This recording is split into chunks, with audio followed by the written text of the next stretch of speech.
ಇನ್ನು ರಾಜ್ಯದಲ್ಲಿ wing commander ಕ್ರೌರ್ಯಕ್ಕೆ ಕನ್ನಡಿಗರು ತೀವ್ರವಾಗಿ ಆಕ್ರೋಶ ಹೊರಹಾಕ್ತಾ ಇದ್ದಾರೆ. ಈ ಪ್ರಕರಣ ಕೇವಲ ರಾಜ್ಯ ಮಾತ್ರವಲ್ಲದೆ ರಾಷ್ಟ್ರ ಮಟ್ಟದಲ್ಲೂ ಕೂಡ ತೀವ್ರ ಚರ್ಚೆಗೆ ಕಾರಣವಾಗಿತ್ತು. ಅದರಲ್ಲೂ ವಿಂಗ್ ಕಮಾಂಡರ್ ಮಾಡಿದಂತಹ ಗಂಭೀರ ಆರೋಪಗಳಿಗೆ ಸಂಬಂಧಪಟ್ಟಂತೆ ಕನ್ನಡಿಗರ ಆಕ್ರೋಶಕ್ಕೆ ಇದೆಲ್ಲವೂ ಕೂಡ ಕಾರಣವಾಗ್ತಾ ಇದೆ. ಹೀಗಾಗಿ ಮತ್ತೊಂದೆಡೆ ಈ ಪ್ರಕರಣದಲ್ಲಿ ಈಗ ಬೋಸ್ ಅವರು ಅರೆಸ್ಟ್ ಆಗ್ತಾರಾ, ವಿಂಗ್ ಕಮಾಂಡರ್ ಬೋಸ್ ಅವರು ಏನಾದರೂ ಅರೆಸ್ಟ್ ಆಗ್ತಾರಾ ಅನ್ನೋ ಒಂದು ಪ್ರಶ್ನೆ ಕೂಡ ಕಾಡ್ತಾ ಇದೆ. ಅಥವಾ ಅವರನ್ನು ಕೋರ್ಟ್ ಮಾರ್ಷಲ್ ಮಾಡಲಾಗುತ್ತಾ ಅನ್ನೋ ಪ್ರಶ್ನೆ ಕೂಡ ಕಾಡ್ತಾ ಇರುವಂಥದ್ದು. ವಿಂಗ್ ಕಮಾಂಡ್ ಅವರನ್ನು ಅರೆಸ್ಟ್ ಮಾಡಬೇಕು ಅಂತ ಕನ್ನಡಿಗರು ಆಗ್ರಹ ಮಾಡ್ತಾ ಇದ್ದಾರೆ. ಈಗಾಗಲೇ ಸ್ಟೇಷನ್ ಬೇಲ್ ಮೇಲೆ ವಿಕಾಸ್ ಕುಮಾರ್ ಅವರು ಬಿಡುಗಡೆಯಾಗಿದ್ದಾರೆ. ಈ ಪ್ರಕರಣಕ್ಕೆ ಸಂಬಂಧಪಟ್ಟಂತೆ ನೋಟಿಸ್ ಕೊಟ್ಟು ಬೈಯಪ್ಪನಹಳ್ಳಿ ಪೊಲೀಸರು ಕಳಿಸ್ಕೊಟ್ಟಿದ್ದಾರೆ. ಇತ್ತ ವಿಂಗ್ ಕಮಾಂಡರ್ ಶಿಲಾದಿತ್ಯ ಬೋಸ್ ಮೇಲವರು ಕೂಡ, ಅಂದರೆ ಅವರ ಪತ್ನಿ ಏನಿದ್ರು ಅವರ ಮೇಲೂ ಕೂಡ FIR ದಾಖಲಾಗಿದೆ. ವಿಚಾರಣೆಗೆ ಹಾಜರಾಗದಂತಹ ವಿಂಗ್ ಕಮಾಂಡರ್ ಶಿಲಾದಿತ್ಯ ಬೋಸ್ ತನಿಖಾಧಿಕಾರಿಗಳ ಬಳಿಯಲ್ಲಿ ಮಾಹಿತಿಗಳನ್ನು ಕೂಡ ಪಡೆದುಕೊಂಡಿದ್ದಾರೆ. ಇನ್ನು ಏರ್ಫೋರ್ಸ್ನ ಪೊಲೀಸರು ಪ್ರಕರಣಕ್ಕೆ ಸಂಬಂಧಪಟ್ಟಂತೆ ಸಾಕಷ್ಟು ಮಾಹಿತಿಗಳನ್ನು ಕಲೆ ಹಾಕಿದ್ದಾರೆ ಪೊಲೀಸ್ ಅಧಿಕಾರಿಗಳಿಂದ. ಯಾಕಂದರೆ ಯಾವುದೇ ಒಂದು ಕಾರಣಕ್ಕೆ ಅದು ಸೈನ್ಯದ ವಿಚಾರಕ್ಕೆ ನಾವು ಬಂದಾಗ ಆಂತರಿಕವಾಗಿ ಒಂದು ತನಿಖೆ ಆಗತ್ತೆ. ಅದು ಏರ್ಫೋರ್ಸ್ ಆಗಿರಬಹುದು ಅಥವಾ ಸೈನ್ಯ ಆಗಿರಬಹುದು, ಅದೇ ರೀತಿಯಾಗಿ ನೆವಿ ಆಗಿರಬಹುದು.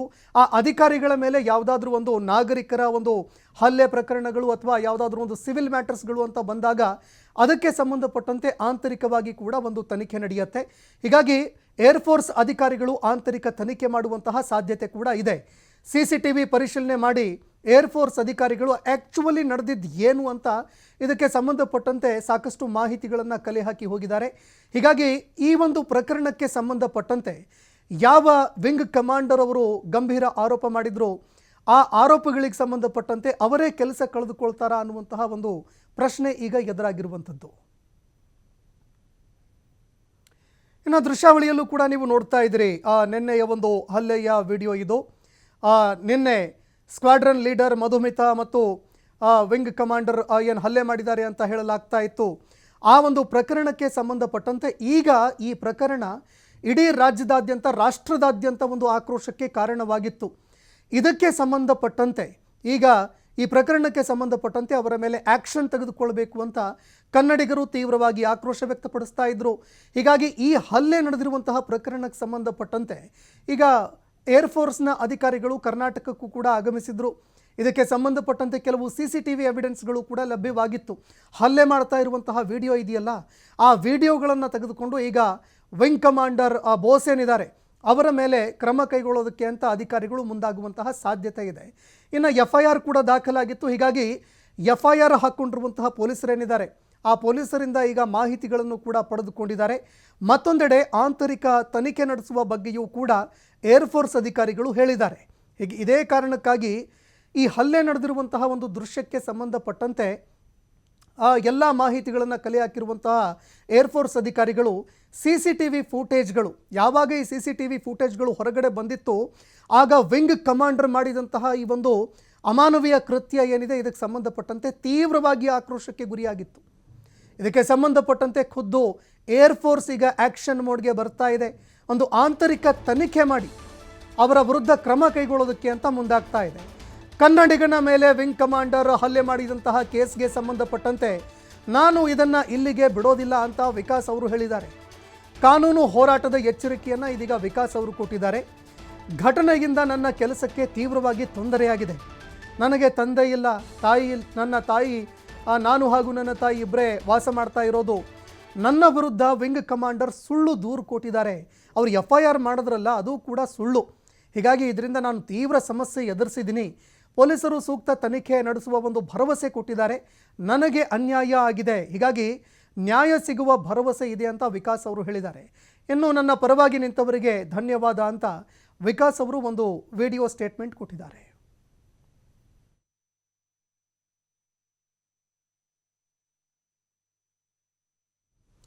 ಇನ್ನು ನಿನ್ನೆ ವಿಕಾಸ್ ಅವರ ಮೇಲೆ ನಡೆದಿದ್ದಂತಹ ಒಂದು ದಾಳಿಯ ವಿಡಿಯೋವನ್ನು ನೋಡ್ತಾ ಇದ್ದೀರಿ. ಓರ್ವ ವಿಂಗ್ ಕಮಾಂಡರ್ ಮಾಡಿದ್ದಂತಹ ದಾಳಿಗೆ ಸಂಬಂಧಪಟ್ಟಂತೆ ಮೊದಲಿಗೆ ಎಲ್ಲರೂ ಕೂಡ ವಿಂಗ್ ಕಮಾಂಡರ್ ಅವರ ಪರವಾಗಿ ಎಲ್ರಿಗೂ ಕೂಡ ಒಂದು ರೀತಿಯಾಗಿ ಕನಿಕರ ಹುಟ್ಟಿತ್ತು.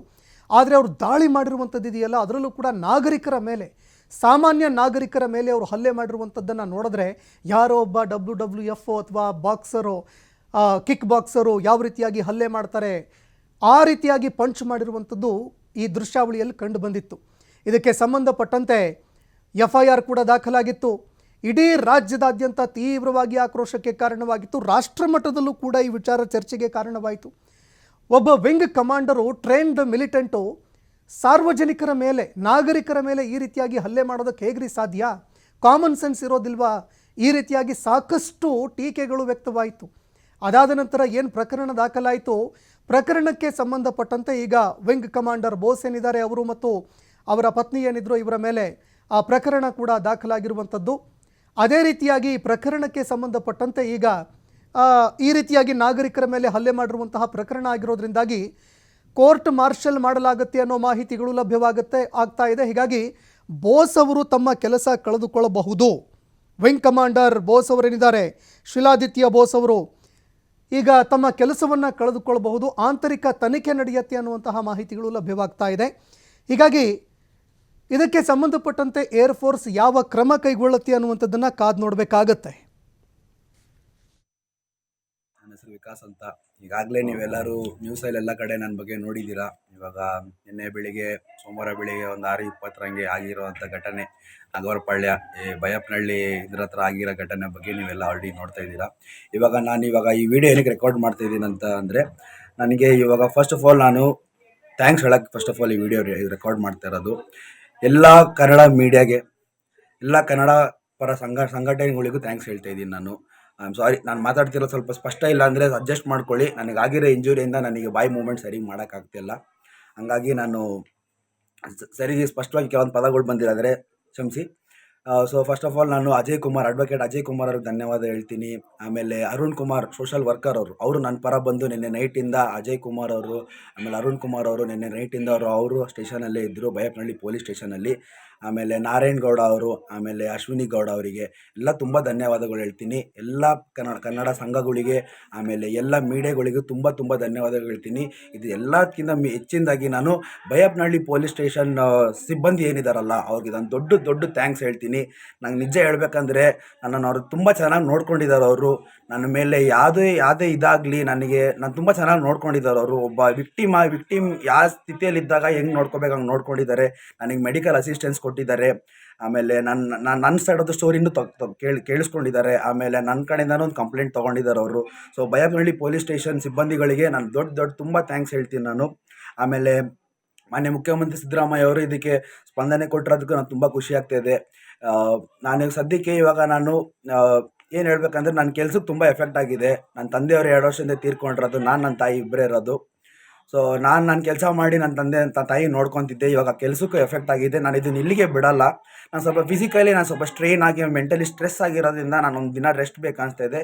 ಬಟ್ ನಾನು ಇಲ್ಲಿಗೆ ಬಿಡಲ್ಲ, ತನಿಖೆ ನಡೆಯುತ್ತೆ ಅಂದ್ಬಿಟ್ಟು ಕಮಿಷನರ್ ಸರ್ ಅವರು ನನಗೊಂದು ಮಾತು ಕೊಟ್ಟಿದ್ದಾರೆ. ಏನು ವರಿ ಮಾಡಬೇಡ, ನಿನ್ನ ಕೆಲಸಕ್ಕೆ ಎಫೆಕ್ಟ್ ಆಗಲ್ಲ ಅಂತ ಹೇಳಿದ್ದಾರೆ. ಬಟ್ ಆಲ್ರೆಡಿ ನನ್ನ ವರ್ಕ್ ಪ್ಲೇಸಲ್ಲಿ ನೋಡಿದ್ರೆ ನನಗೆ ಏನು ಹೇಳೋದು, ಆಲ್ರೆಡಿ ನನಗೆ HR ಅವರು ಕಾಲ್ ಮಾಡಿ ಹೆಂಗೋ ಕೆಲಸ ಹೋಗೋ ಥರ ಆಗಿದೆ ನನ್ನ ಪರಿಸ್ಥಿತಿ ಇವಾಗ. ಬಟ್ ನಾನು ಇದನ್ನೇ ಇಲ್ಲಿಗೆ ಬಿಡಲ್ಲ. ನಾನು wing commander, air force wing commander ಅವ್ರು ಏನಿದಾರಲ್ವ, ಅವ್ರ ಕಡೆಯಿಂದ ನನಗೆ ಏನು ನ್ಯಾಯ ಬೇಕೋ ಅದು ನಾನು ತೊಗೊತೇನೆ, ನಾನು ಬಿಡಲ್ಲ. ಯಾಕಂದರೆ ಅವರು ಇಲ್ಲಿ ಲ್ಯಾಂಗ್ವೇಜ್ ಬ್ಯಾರಿಯರ್ ಅಂದ್ಬಿಟ್ಟು ಒಂದು ಸುಳ್ಳು ಕಂಪ್ಲೇಂಟ್ ಕೊಟ್ಟಿದ್ದಾರೆ.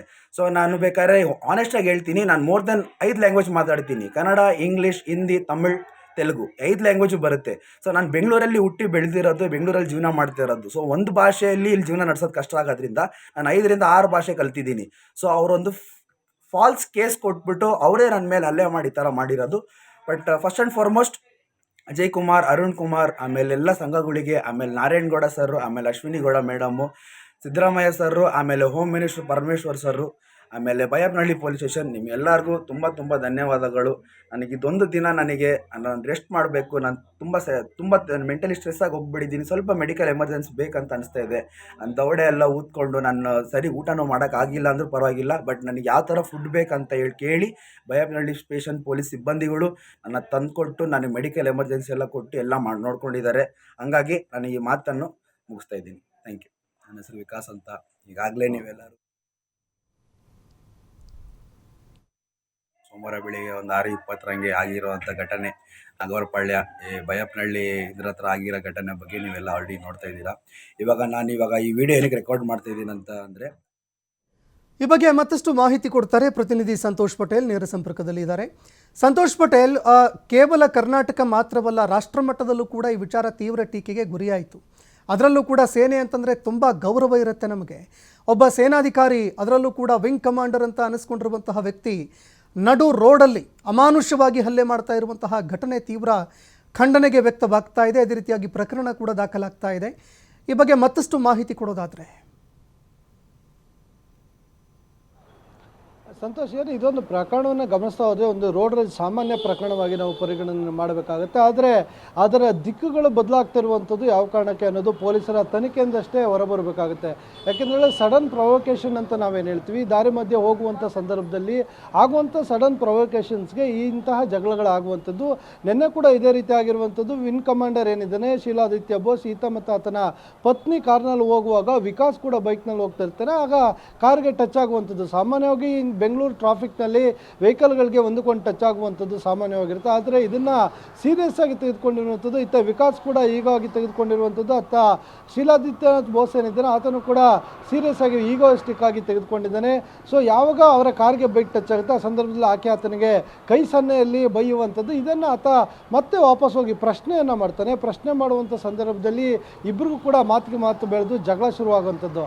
ಆ ಸಂದರ್ಭದಲ್ಲಿ ವಿನ್ ಕಮಾಂಡರ್ ಆಗಿರುವಂಥ ಶೀಲಾದಿತ್ಯ ಬೋಸ್ ಏನಿದ್ದಾರೆ ಆತ ಈತನಿಗೆ ಹಲ್ಲೆಯನ್ನು ಮಾಡುವಂಥದ್ದು. ಆ ಸಂದರ್ಭದಲ್ಲಿ ಆತನಿಗೂ ಕೂಡ ಈತ ಹಲ್ಲೆಯನ್ನು ಮಾಡ್ತಾರೆ. ಇಬ್ಬರು ಕೂಡ ಒಬ್ರಿಗೊಬ್ರಿಗೆ ಹೊಡ್ಕೊಂಡಿರುವಂಥದ್ದು. ಸದ್ಯ ಈ ಪ್ರಕರಣಕ್ಕೆ ಸಂಬಂಧಪಟ್ಟ ಹಾಗೆ ಕೇಸ್ ಮತ್ತು ಕೌಂಟರ್ ಕೇಸ್ಗಳು ದಾಖಲಾಗಿರುವಂಥದ್ದು. ಆದರೆ ಶೀಲಾದಿತ್ಯನಾಥ್ ಬೋಸ್ ಏನಿದ್ದಾನೆ ವಿಂಗ್ ಕಮಾಂಡರ್, ಈ ಪ್ರಕರಣವನ್ನು ಅಲ್ಲಿಗೆ ಬಿಟ್ಟು ಹೋಗಿದ್ರೆ ಏನೂ ಕೂಡ ಆಗ್ತಾ ಇರಲಿಲ್ಲ. ಆದರೆ ಆತ ಇದನ್ನು ಪ್ರಕರಣದ ದಿಕ್ಕನ್ನು ಬದಲಿಸಿದ್ದಾನೆ. ಆತ ಕೊಟ್ಟಿರುವಂಥ ಸ್ಟೇಟ್ಮೆಂಟ್ಗಳನ್ನು ನೋಡಿದಂಥ ಸಂದರ್ಭದಲ್ಲಿ, ಆದರೆ ಈ ದೃಶ್ಯಾವಳಿಗಳನ್ನು ನೋಡಿದಾಗ ಈತನು ಕೂಡ ಆತನಿಗೆ ಹಲ್ಲೆಯನ್ನು ಮಾಡಿರುವಂಥದ್ದು CC ಕ್ಯಾಮ್ರಾಗಳಲ್ಲಿ ಸೆರೆಯಾಗಿರುವಂಥದ್ದು. ಹೀಗಾಗಿ ಈ ಮೊದಲು ವಿಕಾಸ್ನನ್ನು ವಶಕ್ಕೆ ಪಡೆದು ವಿಚಾರಣೆ ನಡೆದಂಥ ಪೊಲೀಸರು ಆತನ ಬಂಧನಕ್ಕೆ ಮುಂದಾಗಿದ್ರು. ಆದರೆ ಆತ ನೀಡಿದಂಥ ಮಾಹಿತಿಯನ್ನು ಆಧಾರವಾಗಿಟ್ಕೊಂಡು ಪ್ರಕರಣದ ತನಿಖೆಯನ್ನು ಮಾಡ್ತಾ ಹೋದಂಥ ಸಂದರ್ಭದಲ್ಲಿ CC ಕ್ಯಾಮ್ರಾ ಫುಟೇಜ್ಗಳನ್ನು ನೋಡಿದಾಗ ವಿನ್ ಕಮಾಂಡರ್ ಕೂಡ ಈತನಿಗೆ ಮನಸೋ ಇಚ್ಛೆ ಹಲ್ಲೆ ಮಾಡಿರುವಂಥದ್ದು ಗೊತ್ತಾಗ್ತದೆ. ಸೊ ಇದಾದ ಬಳಿಕ ಇವರು ಪ್ರಕರಣವನ್ನು ಕೂಡ ದಾಖಲು ಮಾಡಿಕೊಳ್ತಾರೆ. ಈಗಾಗಲೇ ಹಲ್ಲೆ ಮಾಡಿದಂಥ ವಿನ್ ಕಮಾಂಡರ್ ಏನಿದೆ ಈತ ಕೋಲ್ಕತ್ತಾಕ್ಕೆ ಹೋಗಿರುವಂಥದ್ದು ನೆನ್ನೆ ಇನ್ಸಿಡೆಂಟ್ ಆದ ಬಳಿಕ. ಸೊ ಈಗ ಆರ್ಮಿ ಆಫೀಸರ್ಸ್ಗಳು ಕೂಡ ಈಗಾಗಲೇ ಬೇಯಪ್ನಹಳ್ಳಿ ಪೊಲೀಸ್ ಠಾಣೆಗೆ ಭೇಟಿ ನೀಡಿ ಇಡೀ ಪ್ರಕರಣಕ್ಕೆ ಸಂಬಂಧಪಟ್ಟ ಹಾಗೆ ಘಟನೆಗೆ ಸಂಬಂಧಪಟ್ಟ ಹಾಗೆ ಸಾಕಷ್ಟು ಮಾಹಿತಿಯನ್ನು ಕೂಡ ಈಗಾಗಲೇ ಕಲೆ ಹಾಕ್ಕೊಂಡಿದ್ದಾರೆ. ಆ ಮಾಹಿತಿಯನ್ನು ಆಧಾರವಾಗಿ ಇಟ್ಕೊಂಡು ಆರ್ಮಿ ತನ್ನ ಆಫೀಸರ್ ಹಿರಿಯ ಅಧಿಕಾರಿಗಳಿಂದ ವಿನ್ ಕಮಾಂಡರ್ ಶೀಲಾದಿತ್ಯನಾಥ್ ಬೋಸ್ ಏನಿದೆ ಆತನಿಗೂ ಕೂಡ ಆತನ ವಿರುದ್ಧ ಅವರು ಕೂಡ ತನಿಖೆ ಮತ್ತು ವಿಚಾರಣೆಯನ್ನು ಮಾಡ್ತಾರೆ. ವಿಚಾರಣೆ ಮಾಡಿದ ಬಳಿಕ ಆತನ ತಪ್ಪು ಕಂಡು ಬಂದಿದ್ದೇ ಆದಲ್ಲಿ ಅವರು ಆತನಿಗೆ ಒಂದು ಕೋರ್ಟ್ ಮಾರ್ಷಲ್ ಆರ್ಮಿ ಭಾಷೆಯಲ್ಲಿ ಹೇಳೋದಾದರೆ ಅವನಿಗೆ ಸೂಕ್ತವಾದ ಶಿಕ್ಷೆಯನ್ನು ಕೊಡ್ತಾರೆ. ಆದರೆ ಪ್ರಕರಣದ ತನಿಖೆ ಆಗೋವರೆಗೂ ಯಾವುದೇ ಕೂಡ ಒಂದು ತಾರ್ಕಿಕ ಅಂತ್ಯಕ್ಕೆ ಬರಲಿಕ್ಕೆ ಆಗೋದಿಲ್ಲ. ಇತ್ತ ವಿಕಾಸ್ನ ಕರೆದು ಎನ್ಕ್ವೈರಿ ಮಾಡಿರುವಂಥ ಬೇಯಪ್ನಹಳ್ಳಿ ಪೊಲೀಸರು ಆತನಿಗೆ ಸ್ಟೇಷನ್ ಬೇಲನ್ನು ನೀಡಿ ಮತ್ತು ನೋಟಿಸನ್ನು ಕೊಟ್ಟಿರುವಂಥದ್ದು. ವಿಚಾರಣೆಗೆ ಯಾವಾಗ ಕರಿತೀವಿ ಅಂಥ ಸಂದರ್ಭದಲ್ಲಿ ನೀವು ವಿಚಾರಣೆಗೆ ಹಾಜರಾಗಬೇಕು ಅಂತ. ಇನ್ನು ಆರ್ಮಿ ಅಧಿಕಾರಿಗಳು ಏನು ಪೊಲೀಸ್ ಠಾಣೆಗೆ ಭೇಟಿಯನ್ನು ಕೊಟ್ಟಿದ್ರು ಅವರು ಕೂಡ 2 ದಿನಗಳ ಸಮಯಾವಕಾಶವನ್ನು ಕೋರಿರುವಂಥದ್ದು. ತಮ್ಮ ಸಿಬ್ಬಂದಿ ಯಾವ ರೀತಿಯಾಗಿ ತಮ್ಮ ಕಮಾಂಡರ್ ತಪ್ಪನ್ನು ಮಾಡಿದ್ದಾನ ಇಲ್ವಾ ಅನ್ನೋದ್ರ ಬಗ್ಗೆ ನಾವು ತನಿಖೆಯನ್ನು ಮಾಡ್ತೀವಿ. ತನಿಖೆಯನ್ನು ಮಾಡಿ ಆ ರೀತಿಯಾಗಿ ಏನಾದ್ರು ತಪ್ಪನ್ನು ಮಾಡಿದ್ರೆ ಆತನ ವಿರುದ್ಧ ಶಿಸ್ತು ಕ್ರಮವನ್ನು ಕೂಡ ಕೈಗೊಳ್ತೀವಿ ಅಂತ ಹೇಳಿರುವಂಥದ್ದು.